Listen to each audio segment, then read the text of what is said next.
Fala pessoal, tudo certo? Turma, vamos falar hoje aqui sobre a amostragem de solo. Vamos dar aqui algumas dicas práticas nesse processo que é de fundamental importância para as recomendações de calagem, gessagem, adubação e outros tratos culturais que a gente for desenvolver dentro das nossas áreas de cultivo, ok?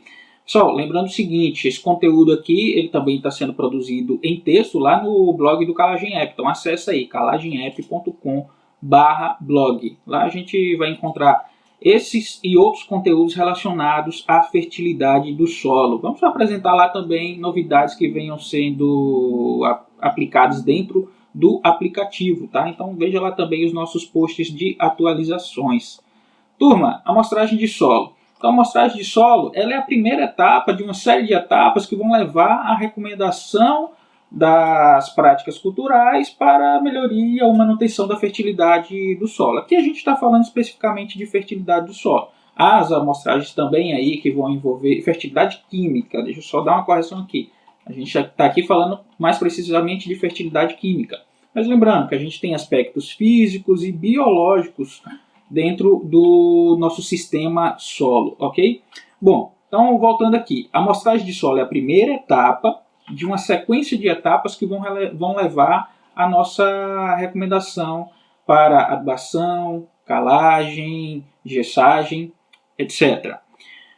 Se houver um erro aqui na amostragem de solo, no processo de amostragem, esse erro ele vai ser refletido na análise laboratorial e na interpretação dos dados obtidos, bem como também nas recomendações, tá ok?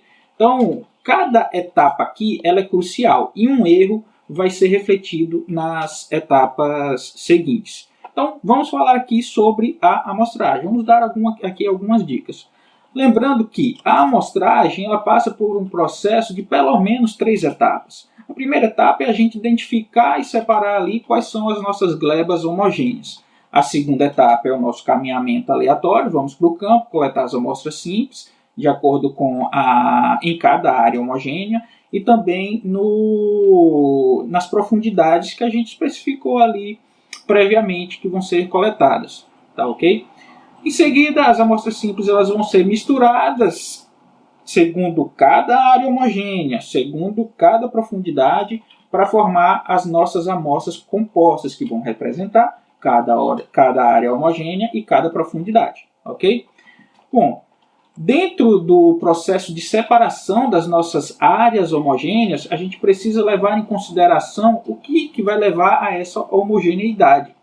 Então, as áreas elas vão ser homogêneas quando elas tiverem ou possuírem o mesmo tipo de solo, o mesmo histórico de uso, a mesma topografia ou posição ali na paisagem, juntamente também com a mesma vegetação ou tipo de plantio ou idade de plantio que a gente tem ali dentro daquela determinada área, e também os tratos culturais. Mesmo os tratos culturais devem ser também considerados aí para separar as nossas áreas homogêneas. Beleza?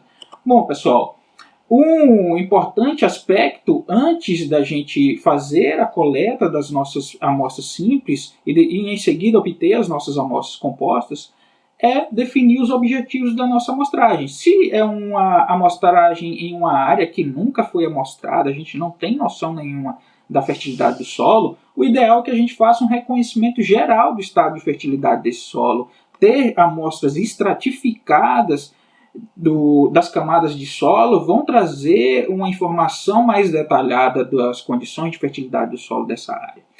Uma outra coisa que pode definir aí qual vai ser a profundidade de amostragem é se a gente está considerando ali que vai ser aplicada gessagem, calagem e ou adubação juntos no processo de melhoria de fertilidade.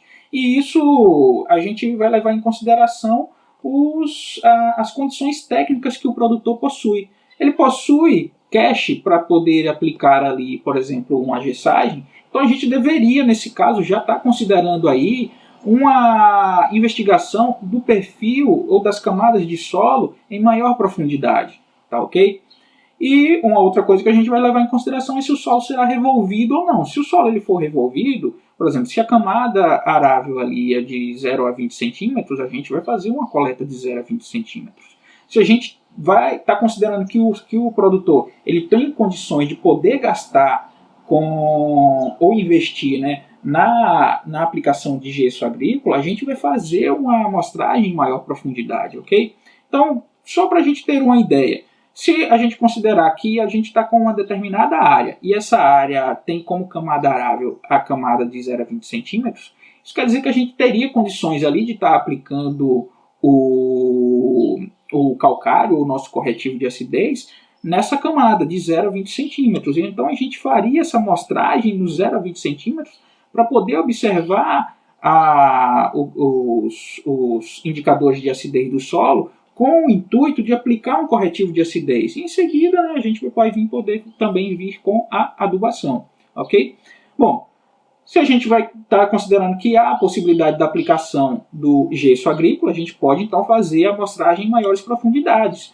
20 a 40 centímetros, 40 a 60 centímetros, 60 a 80 centímetros. Uma outra coisa que pode estar definindo aí se a gente vai fazer uma amostragem maior ou menor profundidade é também o tipo de cultivo que a gente está utilizando, né? Então, se a gente está utilizando, por exemplo, se a gente vai aplicar ali naquela área um cultivo de plantas mais arbóreas, a gente vai considerar então uma amostragem em maior profundidade, ok? A gente vai precisar observar qual é o estado de fertilidade das camadas mais profundas do solo, perfeito?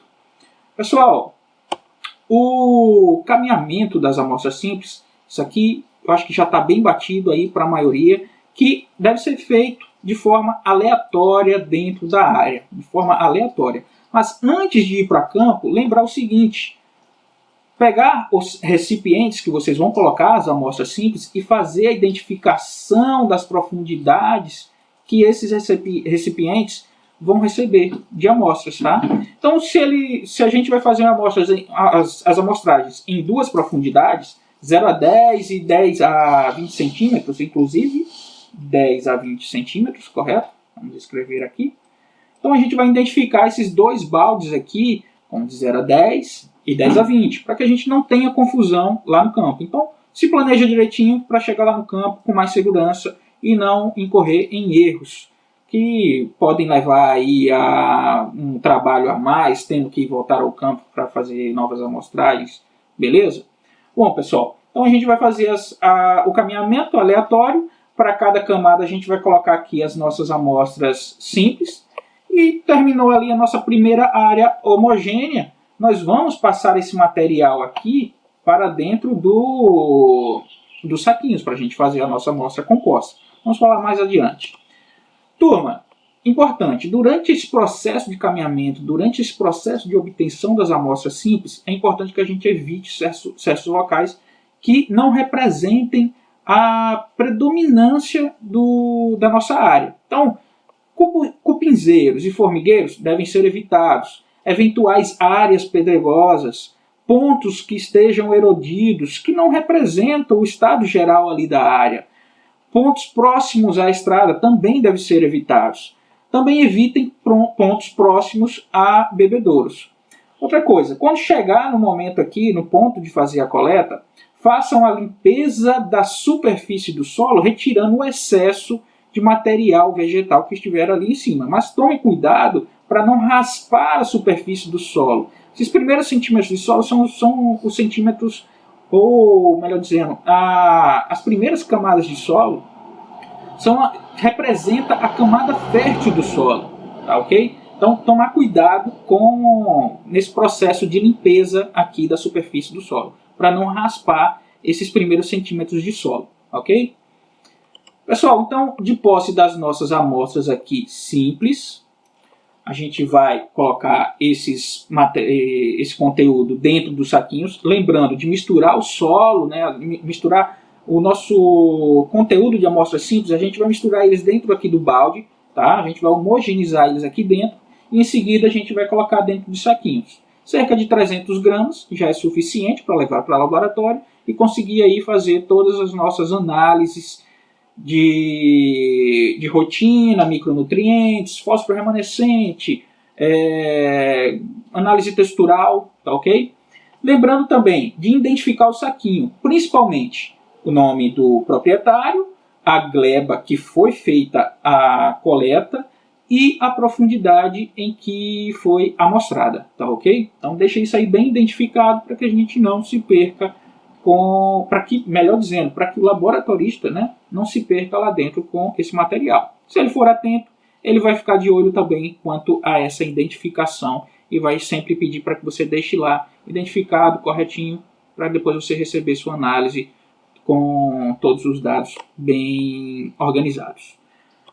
Pessoal, uma outra dúvida que surge é qual o número de amostras que a gente precisaria coletar? Esse número de amostras ele é bem variável, tá ok? A gente vai ver diferentes recomendações do número de amostras que deve ser coletado para diferentes dimensões de glebas.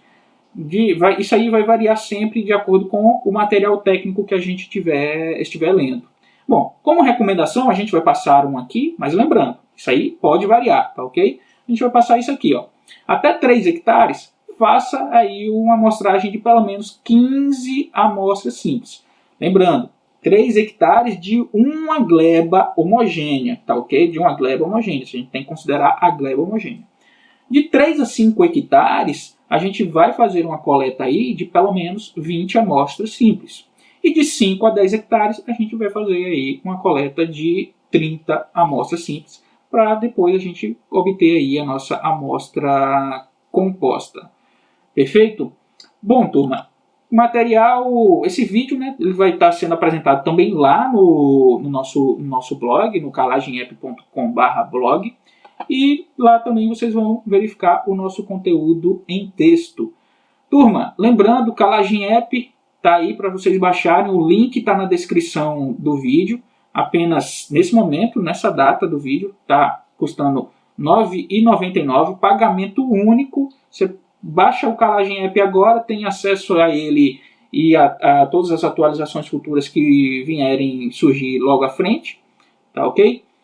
E a gente se vê aí no próximo vídeo.